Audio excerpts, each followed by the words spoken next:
ইতিহাসের জনক বলা হয় হেরোডোটাসকে। বিভিন্ন সময় পাওয়া লিখিত জিনিসপত্রের ভিত্তিতে ইতিহাসের এই সময়কালকে তিন ভাগে ভাগ করা যায়: প্রাগ ঐতিহাসিক যুগ বা প্রি হিস্টোরিক পিরিয়ড, আদ ঐতিহাসিক বা প্রায় ঐতিহাসিক বা প্রোটো হিস্টোরিক পিরিয়ড, আর ঐতিহাসিক যুগ বা হিস্টোরিক পিরিয়ড। প্রি হিস্টোরিক পিরিয়ডের কোনো লিখিত জিনিসপত্র পাওয়া যায় না, কিন্তু আদ ঐতিহাসিক বা প্রোটো হিস্টোরিক পিরিয়ডে লিখিত জিনিসপত্র পাওয়া যায়, তবে সেগুলো ঠিকঠাক করে পাঠোদ্ধার করা যায় না। যেমন সিন্ধু সভ্যতা বা হরপ্পা সভ্যতা, এইগুলো এই প্রোটো হিস্টোরিক পিরিয়ডের সময়কালে। অন্যদিকে হিস্টোরিক পিরিয়ড বা ঐতিহাসিক সময়ে যে সমস্ত লিখিত জিনিসপত্র পাওয়া গেছে সেগুলোকে ঠিকঠাক করে পাঠোদ্ধারও করা গেছে। ভারতের প্রাচীন যুগ, বৈদিক যুগ, মধ্যযুগ, আধুনিক যুগ, এইগুলো সবই এই হিস্টোরিক বা ঐতিহাসিক যুগের ভেতর পড়ে। অন্যদিকে বিভিন্ন সময় পাওয়া ধাতুর ভিত্তিতেও এই ইতিহাসের সময়কালকে তিন ভাগে ভাগ করা যায়: প্রস্তর যুগ বা স্টোন এজ, ব্রোঞ্জ যুগ বা তাম্র প্রস্তর যুগ, যার ইংরেজি নাম চালকোলিথিক এজ, আর লৌহ যুগ বা আয়রন এজ। লিখিত জিনিসপত্রের ভিত্তিতে ইতিহাসের সময়কালকে ভাগ করেন জন ব্রুস, আর বিভিন্ন সময় পাওয়া ধাতুর ভিত্তিতে ইতিহাসের সময়কালকে ভাগ করে ক্রিশ্চিয়ান থমসন। তো প্রথমেই আছে প্রাগৈতিহাসিক যুগ বা প্রি হিস্টোরিক এজ। এটাকে আবার তিনটা ভাগে ভাগ করা যায়: প্রাচীন প্রস্তর যুগ, মধ্য প্রস্তর যুগ আর নব্য প্রস্তর যুগ, অর্থাৎ প্যালিওলিথিক এজ, মেসোলিথিক এজ আর নিওলিথিক এজ। প্যালিওলিথিক এজের সময়কাল মোটামুটি 25 লক্ষ খ্রিস্টপূর্বাব্দ থেকে 12,000 খ্রিস্টপূর্বাব্দ। মেসোলিথিক বা মধ্যপ্রস্তর যুগের সময়কাল মোটামুটি 12,000 থেকে 5,000 খ্রিস্টপূর্বাব্দ। আর নিওলিথিক বা নব্যপ্রস্তর যুগের সময়কাল মোটামুটি 5,000 থেকে 3,000 খ্রিস্টপূর্বাব্দ। মানুষ পৃথিবীতে প্রথম আসে আফ্রিকাতে, এই জন্য মানব জাতির পালক বলা হয় আফ্রিকাকে। আর মানুষ সভ্য হয়ে ওঠে এশিয়া মহাদেশে। এই প্রাচীন প্রস্তর যুগের সময় মানুষ আগুনের খোঁজ করে ফেলে। এরপর মধ্যপ্রস্তর যুগ। এই যুগে মানুষের হাতিয়ার ক্রমশ ছোট হয়ে যায়, এই জন্য এই যুগটাকে মাইক্রোলিথিক এজও বলে। আর এই সময় মানুষের ভেতর অন্ত্যেষ্টি কার্যক্রম, অর্থাৎ মৃত্যুর পর জ্বালিয়ে দেওয়া বা পুঁতে দেওয়ার প্রথা ছিল। এই মধ্যপ্রস্তর যুগের শেষের দিকেই মানুষ কৃষিকাজ করা শুরু করে এবং নিজেদের বসতি স্থাপন করে, আর বিভিন্ন পশুও পোষ মানিয়ে নেয়। বলা হয় প্রথম পোষ মানানো হয় কুকুরকে। তবে ইতিহাসবিদ উইঙ্কি এর মতে প্রথম গৃহপালিত পশু হলো ছাগল। মানুষ যে এই বসবাস আর কৃষিকাজ করত তার নিদর্শন পাওয়া যায় মেহেরগড় এরিয়া থেকে। বর্তমান পাকিস্তানের সুলেমান আর কিরথর পাহাড়ের মাঝখানে ছিল এই মেহেরগড় সভ্যতা। আর মানুষজন সব থেকে প্রথম যে জিনিসের চাষ করে সেটা হলো বার্লি, তারপর গম, জব, এইসব। মেহেরগড় সভ্যতার পাশাপাশি ভারতের বিভিন্ন জায়গাতেও এই মধ্যপ্রস্তর যুগের বিভিন্ন সাইট পাওয়া যায়, অর্থাৎ ভারতের ভেতরেও বিভিন্ন জায়গা ছিল যেখানে মধ্যপ্রস্তর যুগের সময়ে মানুষজন বসবাস করত। সেই রকম একটা জায়গা পশ্চিমবঙ্গেও ছিল। বর্ধমান জেলার ভেতর দুর্গাপুরের কাছাকাছি দামোদর নদীর পাশে বীরভানপুর বলে একটা জায়গা আছে। এই জায়গাতে ওই মধ্যপ্রস্তর যুগের জিনিসপত্রের সন্ধান পাওয়া গেছে। এরপর নব্যপ্রস্তর যুগ। নব্যপ্রস্তর যুগে মানুষজন কৃষিকাজ আর পশুপালন খুব ভালোভাবে শিখে যায়, আর এই সময় কুমোরের চাক আবিষ্কার হয়ে যায়। এই জন্য বিভিন্ন রকম মাটির পাত্র এই নব্যপ্রস্তর যুগ থেকে পাওয়া যায়। মানুষের বৈজ্ঞানিক নাম হোমোসেপিয়েন্স। ধরা হয় এই নব্যপ্রস্তর যুগের যে সমস্ত মানুষ, তাদের নাম থেকেই এই হোমোসেপিয়েন্স এসছে। এই নব্যপ্রস্তর যুগের শেষের দিকে তামার খোঁজ হয়ে যায়, ফলে নব্যপ্রস্তর যুগের শেষের সময়কে বলা হয় তাম্রপ্রস্তর যুগ বা চালকোলিথিক এজ। আর এই সময় থেকেই মূলত সিন্ধু সভ্যতার উৎপত্তি। এখন ভারতে বিভিন্ন জায়গা থেকে বিভিন্ন রকম পুরাতাত্ত্বিক জিনিসপত্র পাওয়া গেছে। যেমন প্রথম মানুষের মাথার কঙ্কাল পাওয়া গেছে মাদ্রাস এরিয়া থেকে, মাদ্রাসের পল্লবরণ এরিয়া থেকে। প্রথম গুহাচিত্র পাওয়া গেছে মধ্যপ্রদেশের ভীমবেটকাতে। এই ভীমবেটকার গুহাচিত্র বলা হয় যে মধ্যপ্রস্তর যুগের। তবে এই গুহাচিত্রে প্রাচীন প্রস্তর যুগের শেষের দিকের ছবিও পাওয়া যায়, আবার নব্যপ্রস্তর যুগ, তাম্রপ্রস্তর যুগের বিভিন্ন ছবিও এইখান থেকে পাওয়া যায়। এই ভীমবেটকা গুহাচিত্র মধ্যপ্রদেশের ভেতর রায়সেন জেলাতে ভোপালে অবস্থিত। এই পুরাতাত্ত্বিক সাইটটা আবিষ্কার হয় 1957 খ্রিস্টাব্দে, আর এটা আবিষ্কার করেন BS ওয়াঙ্কার। 2003 সালে এটাকে ওয়ার্ল্ড হেরিটেজ সাইট হিসাবে ঘোষণা করা হয়। বলা হয় যে এই গুহাচিত্রে প্রায় 19 রকম পশুর ছবি পাওয়া গেছে। তো প্রথম গুহাচিত্র ভীমবেটকা গুহাচিত্র। ভারতে প্রথম চালের অবশেষ পাওয়া যায় উত্তরপ্রদেশের কুলডিবাতে, আর প্রথম গর্তের আবাসস্থল পাওয়া যায় কাশ্মীরের বুরঝমে। এবার মধ্যপ্রদেশের ভেতর ভোপালে একটা মিউজিয়াম রয়েছে যেটাকে বলা হয় হিউম্যান মিউজিয়াম বা ইন্দিরা গান্ধী রাষ্ট্রীয় মানব সংগ্রহালয়। এখানে বিশ্বের সমস্ত আর্কিওলজিক্যাল সাইটের কিছু কিছু জিনিসপত্র রয়েছে। এটা ভারতের মিনিস্ট্রি অফ কালচারের আন্ডারে আসে। আর ঠিক একই রকম একটা মিউজিয়াম ডেনমার্কে রয়েছে, ডেনমার্কের কোপেনহেগেন মিউজিয়াম। এখানেও বিশ্বের সমস্ত আর্কিওলজিক্যাল সাইটের কিছু কিছু জিনিসপত্র রয়েছে। বর্তমানের পুরাতাত্ত্বিক বিজ্ঞানীরা বলে যে ভারতে সর্বপ্রথম কৃষিকাজ চালু হয়েছিল উত্তরপ্রদেশের লেহরা দেওতে। এটা মোটামুটি 8,000 খ্রিস্টপূর্বাব্দ। এই সময় থেকে প্রথম কৃষিকাজ চালু হয়েছিল চালের। আর মেহেরগড় এমন একটা জায়গা যেখানে এই তিনটে যুগেরই পুরাতাত্ত্বিক জিনিসপত্র পাওয়া যায়। নব্যপ্রস্তর যুগের সময় বিভিন্ন জায়গাতে মানুষের হাড়গোড়ের বিভিন্ন স্তূপ পাওয়া গেছে। এই হাড়গোড় শক্ত হয়ে পাথরের মতো হয়ে যায়, এই জন্য এই নব্যপ্রস্তর যুগকে অনেক সময় মেগালিথিক এজও বলা হয়। তো মধ্যপ্রস্তর যুগ বা মেসোলিথিক এজ এর আরেক নাম মাইক্রোলিথিক এজ, তাম্রপ্রস্তর যুগ এর আরেক নাম চালকোলিথিক এজ, আর নব্যপ্রস্তর যুগ এর আরেক নাম মেগালিথিক এজ। উত্তরপ্রদেশে দুটো জায়গা আছে, দমদমা আর মোহদহা। এই দমদমাতে মধ্যপ্রস্তর যুগের সময়ের প্রায় 41টা মানুষের কঙ্কাল একসাথে জড়ো করা অবস্থায় পাওয়া গেছে।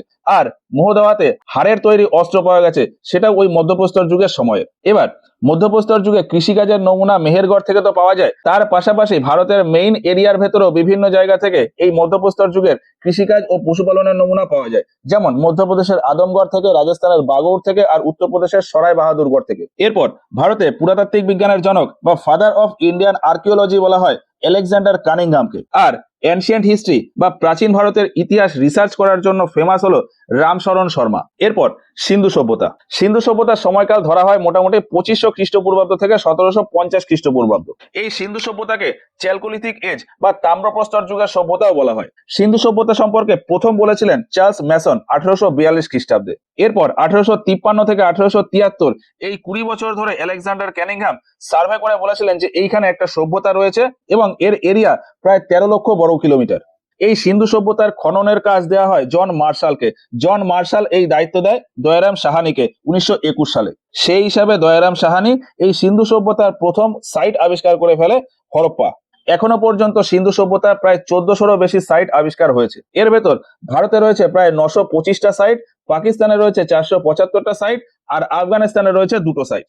ভারতে এই প্রায় 925টা সাইটের ভেতর 200টারও বেশি রয়েছে গুজরাটে। যেহেতু সিন্ধু নদীর আশেপাশে এই সভ্যতা বিস্তৃত ছিল, এই জন্য এই সভ্যতার নাম হয়ে যায় সিন্ধু সভ্যতা। এই সিন্ধু সভ্যতার নাম দেন জন মার্শাল 1924 খ্রিস্টাব্দে। এই সিন্ধু সভ্যতার যে এরিয়া, তার ভেতর সব থেকে পশ্চিমে ছিল সুতকাগেন্ডর, উত্তরে ছিল মান্ডা, পূর্ব দিকে ছিল আলমগীরপুর, আর দক্ষিণ দিকে ছিল দৈমাবাদ। সুতকাগেন্ডর, মান্ডা, আলমগীরপুর আর দৈমাবাদ। সুতকাগেন্ডর বর্তমানে পাকিস্তানের বালুচিস্তান এরিয়াতে পড়ে, মান্ডা জম্মু কাশ্মীরে, আলমগীরপুর উত্তরপ্রদেশে, আর দৈমাবাদ মহারাষ্ট্রে। সুতকাগেন্ডর ডাস্ক নদীর পাশে, মান্ডা চেনাব বা চন্দ্রভাগা নদীর পাশে, আলমগীরপুর হিন্ডন বা যমুনা নদীর পাশে, আর দৈমাবাদ প্রভারা নদীর পাশে।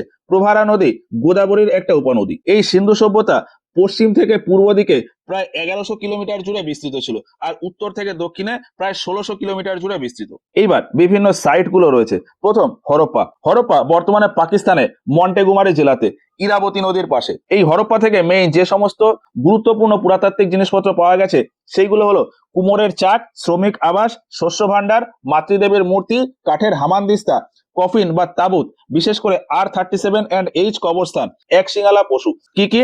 কুমোরের চাক, শ্রমিক আবাস, কুমোরের চাক, শ্রমিক আবাস, শস্য ভান্ডার, মাতৃদেবীর মূর্তি, কাঠের হামানদিস্তা, তাবুত বা কফিন, বিশেষ করে R37 এই কবরস্থান, হাতির মাথার কঙ্কাল আর এক শিঙালা পশু। এরপর মহেঞ্জোদারো। মহেঞ্জোদারো খোঁজ হয় 1922 সালে। হরপ্পা 1921, মহেঞ্জোদারো 1922। মহেঞ্জোদারো সাইটটার খোঁজ করে রাখাল দাস বন্দ্যোপাধ্যায়। মহেঞ্জোদারো সাইটটাও বর্তমানে পাকিস্তানে লারকানা জেলাতে, এটা সিন্ধু নদীর পাশে। মহেঞ্জোদারো শব্দের অর্থ হলো মৃতের স্তূপ। এই মহেঞ্জোদারো থেকে পাওয়া যায় পুরোহিতের আবাস, বিশাল এক স্নানাগার, কেন্দ্রীয় শস্যাগার, জলের কুয়া, সুতি বস্ত্র, চওড়া রাস্তা, পশুপতি শিবের মূর্তি, ছোট ছোট নর্তকের স্ট্যাচু ব্রোঞ্জের, আর তামার স্তূপ, সভাগার। কি কি? পুরোহিতের আবাস, বিশাল স্নানাগার, কেন্দ্রীয় শস্যাগার, জলের কুয়ো, সুতি বস্ত্র, চওড়া রাস্তা, পশুপতি শিবের মূর্তি, ছোট ছোট নর্তকের স্ট্যাচু ব্রোঞ্জের তৈরি, তামার স্তূপ আর সভাগার। এরপর চানহুদ্র। চানহুদ্র আবিষ্কার করেন গোপাল মজুমদার 1931 খ্রিস্টাব্দে। এটাও পাকিস্তানে অবস্থিত, পাকিস্তানের নবাবশাহ জেলাতে, সিন্ধু নদীর পাশে। এই চানহুদ্রতে মহিলাদের মেকআপের জিনিসপত্র পাওয়া যায়, অর্থাৎ কাজল, চিরুনি, পুতুল, সুই সুতো, এইসব। তবে গুরুত্বপূর্ণ যেগুলো সেইগুলো হলো একটা বিড়ালকে একটা কুকুর ধাওয়া করছে এরকম পায়ের ছাপ, ডিজাইন করা বিভিন্ন ইটের দেওয়াল। আর এর আগে হরপ্পা আর মহেঞ্জোদারোতে শহরের বাইরে দেওয়াল বা দুর্গ করা থাকতো, চানহুদ্রতে কোনো দুর্গ করা ছিল না। তো চানহুদ্রতে দুর্গ রহিত, অর্থাৎ শহর, দেওয়াল বা দুর্গ ছাড়া, এছাড়া বিড়ালকে কুকুর ধাওয়া করছে সেই রকম পায়ের ছাপ, মহিলাদের সাজাগোজার জিনিসপত্র আর ডিজাইন করা ইটের দেওয়াল। এরপর সুতকাগেন্ডর। এটাও পাকিস্তানে বালুচিস্তান এরিয়াতে, ডাক্স নদীর পাশে। এটার খোঁজ করেন ওয়ারেনস্টাইন। ভারতের গুজরাটে সব থেকে বেশি আর্কিওলজিক্যাল সাইট পাওয়া যায় এই সিন্ধু সভ্যতার। তার ভেতর গুরুত্বপূর্ণ গুলো হলো ধৌলাভিরা, সুরকোটদা, লোথাল আর রঙ্গপুর। এর ভেতর ধৌলাভিরা আর সুরকোটদা কচ্ছ এরিয়াতে, লোথাল আর রঙ্গপুর এটা সৌরাষ্ট্র এরিয়াতে। এই ধৌলাভিরাকে লাস্ট 2021 সালে ইউনেস্কো ওয়ার্ল্ড হেরিটেজ সাইটের তকমা দেওয়া হয়। ওই যে সুরকোটদাতে ঘোড়ার কঙ্কাল আর কলস সমাধি পাওয়া গেছে। সুরকোটদা ঘোড়ার কঙ্কাল আর কলস সমাধি। রঙ্গপুরে ধানের ভুসি, রঙ্গপুর ধানের ভুসি। সুরকোটদা ঘোড়ার কঙ্কাল আর কলস সমাধি, রঙ্গপুর ধানের ভুসি। লোথাল ছিল একটা সমুদ্র বন্দর এরিয়া, এটা ভোগবা নদীর পাশে। এটার খোঁজ হয় 1954 খ্রিস্টাব্দে। এই লোথাল যে বন্দর, এটাকে বিশ্বের সব থেকে পুরনো বন্দর বলা হয়। এই লোথাল এরিয়াতে ইরানের মুদ্রা পাওয়া গেছে, আবার ভারতের মুদ্রা ইরানের এরিয়াতে পাওয়া গেছে। এই জন্য ধারণা করা হয় যে লোথালের সাথে সেই সময়ও বৈদেশিক বাণিজ্য হতো। এছাড়া লোথালে যে সমস্ত পুরাতাত্ত্বিক জিনিসপত্র পাওয়া গেছে সেইগুলো হলো যুগ্ম সমাধি, অর্থাৎ দুটো লাশ একসাথে পাশাপাশি কবর দেওয়া, আর হাতির দাঁত। লোথালে যুগ্ম সমাধি, হাতির দাঁত আর বিদেশি মুদ্রা। এরপর রোপার। স্বাধীনতার পর সিন্ধু সভ্যতার প্রথম যে সাইট আবিষ্কার হয় সেটা হলো রোপার। বর্তমানে পাঞ্জাবে 1953 খ্রিস্টাব্দে এটার আবিষ্কার হয়। এটা আবিষ্কার করেন ওয়াইডি শর্মা। এই রোপারে মানুষের সাথে সাথে কুকুরের কঙ্কাল একসাথে পাওয়া গেছে। লোথালে যুগ্ম সমাধি, রোপারে মানুষের সাথে কুকুরের কঙ্কাল একসাথে। সুরকোটদাতে ঘোড়ার কঙ্কাল, রোপারে মানুষ আর কুকুরের একসাথে সমাধি দেওয়া কঙ্কাল, আর লোথালে যুগ্ম সমাধি। এরপর বানওয়ালি, এটা হরিয়ানাতে রঙ্গই নদীর পাশে। এটা খোঁজ করে রবীন্দ্র সিং। সিন্ধু সভ্যতার সমস্ত সাইটের ভেতর এই শহরটা ছিল সব থেকে উল্টো পাল্টা। এছাড়া বানওয়ালিতে পাওয়া যায় টেরাকোটার হাল আর টেরাকোটার মুদ্রা। টেরাকোটার হাল, টেরাকোটার মুদ্রা বানওয়ালিতে। এরপর কালীবঙ্গান রাজস্থানের হনুমানগড় এরিয়াতে ঘরঘরা নদীর পাশে। এই কালীবঙ্গান সাইটটা আবিষ্কার করে বিকে থাপার আর বিবিলাল। তবে কোথাও কোথাও বলা হয় লুইগো পিও টেসিটোরি তিনি এই কালীবঙ্গান আবিষ্কার করে। এই কালীবঙ্গানে চুরি, চাষ করা জমি আর যজ্ঞের অবশেষ পাওয়া যায়। কালীবঙ্গানে চুরি, চাষ করা জমি আর যজ্ঞের অবশেষ। এরপর রাখিগড়ি বর্তমানে হরিয়ানাতে। সিন্ধু সভ্যতার ভেতর সব থেকে বড় সাইট হলো এই রাখিগড়ি। সেকেন্ড নাম্বারে হলো ধৌলাভিরা। রাখিগড়ি, ধৌলাভিরা। 3 নম্বরে হলো মহেঞ্জোদারো, 4 নম্বরে হরপ্পা। সিন্ধু সভ্যতার সব থেকে বড় সাইট রাখিগড়ি, তারপর ধৌলাভিরা, মহেঞ্জোদারো, হরপ্পা। রাখিগড়ি, ধৌলাভিরা, মহেঞ্জোদারো, হরপ্পা। আর সব থেকে ছোট সাইট হলো আলদিনো। তবে এই সিন্ধু সভ্যতায় সব থেকে বড় শহর হলো মহেঞ্জোদারো। এই সিন্ধু সভ্যতা ধরা হয় শহর কেন্দ্রিক বা টাউন প্ল্যান্ট। এর কিছু প্রমাণ মেলে, যেমন গ্রিড সিস্টেমের রাস্তাঘাট। বড় বড় রাস্তাঘাট প্রায় 34 ফুট চওড়া আর ছোট রাস্তা প্রায় 9 ফুট চওড়া। এছাড়া পোড়া ইটের দেওয়াল, ম্যানহোল, শহরের বাইরে দুর্গ বা পাঁচিল দেওয়া, এইসব। এই সিন্ধু সভ্যতার সময় রাস্তাগুলো নর্মালি পূর্ব থেকে পশ্চিম দিকে বিস্তৃত ছিল। আর এই সিন্ধু সভ্যতা থেকে যে সমস্ত মোহর পাওয়া যায় সেই সমস্ত মোহরে মোটামুটি সমস্ত পশুর চিত্রই ছিল, 3টি পশু বাদ দিয়ে, গরু, ঘোড়া আর বাঘ। এই সিন্ধু সভ্যতায় সব থেকে ফেমাস দুটো সাইট হলো হরপ্পা আর মহেঞ্জোদারো। এই হরপ্পা আর মহেঞ্জোদারো এই দুটো সাইটের খনন কাজে একজন কমন ব্যক্তি ছিলেন, তিনি হলেন আর.ডি. ব্যানার্জি বা রাখালদাস বন্দ্যোপাধ্যায়। এবার প্রস্তর যুগ হোক বা সিন্ধু সভ্যতা হোক বা ভারতের প্রাচীন যুগ হোক, সমস্ত সময় থেকে একটা কমন পুরাতাত্ত্বিক জিনিসপত্র পাওয়া যায়, সেটা হলো মাটির পাত্র। এই মাটির পাত্র প্রথম পাওয়া গিয়েছিল নব্যপ্রস্তর যুগের এলাহাবাদে। এই মাটির পাত্র বা পটারে এর বয়স নির্ধারণ করা হয় থার্মোলুমিনিয়াস টেস্টের মাধ্যমে। আর ভারতে সব থেকে বেশি মাটির পাত্র পাওয়া যায় হস্তিনাপুরে, হরিয়ানার হস্তিনাপুর। সব থেকে প্রথম মাটির পাত্র পাওয়া যায় এলাহাবাদে, আর সব থেকে বেশি মাটির পাত্র পাওয়া যায় হরিয়ানার হস্তিনাপুরে। বিভিন্ন সময় যে সমস্ত মাটির পাত্র পাওয়া যায় সেগুলোকে মেইন 4টে ক্যাটাগরিতে ভাগ করা যায়। গৌরিক মাটির পাত্র বা অর্কি কালার পটারি, চিত্রিত বা চিত্র করা বা ধূসর রঙের মাটির পাত্র অর্থাৎ পেন্টেড গ্রে ওয়্যার। এরপর পালিশ করা মাটির পাত্র বা নর্থ ব্ল্যাক পলিশড ওয়্যার। এছাড়া কৃষ্ণ লোহিত মাটির পাত্র বা ব্ল্যাক রেড ওয়্যার। সিন্ধু সভ্যতায় যেগুলো পাওয়া যায় সেগুলো হলো গৌরিক মাটির পাত্র বা অর্কি কালার পটারি, এগুলো লাল রঙের ছিল। বৈদিক যুগের গুলো হলো চিত্রিত বা চিত্র করা। মহাজন পদের সময় যে সমস্ত পাওয়া যায় সেইগুলো হলো কালো কালারের পলিশ করা। আর সমস্ত সময় পাওয়া যায় সেটা হলো কালো রঙের পটারি বা কৃষ্ণ লোহিত মাটির পাত্র বা ব্ল্যাক রেড ওয়্যার।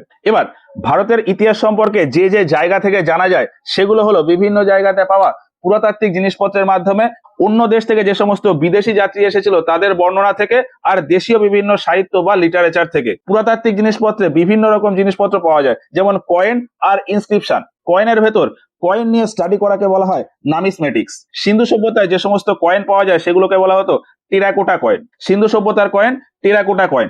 মৌর্য সাম্রাজ্যের সময় যে সমস্ত কয়েন সেগুলোকে বলা হতো আহাত কয়েন। মৌর্য সাম্রাজ্য আহাত কয়েন। এই কয়েনেই কোনো না কোনো ডিজাইন থাকতো প্রথম। এই কয়েনের আরেক নাম হলো পাঞ্চমার্ক কয়েন। এছাড়া মৌর্য সাম্রাজ্যের সময় ছিল পানা, পুরানা বা কারসাপানা কয়েন। এই কয়েনের ভেতর কিছুটা অংশ রূপো ছিল। এরপর ইউনানি আক্রমণ বা গ্রিক আক্রমণের সময় ভারতে সোনার কয়েন চালু হয়।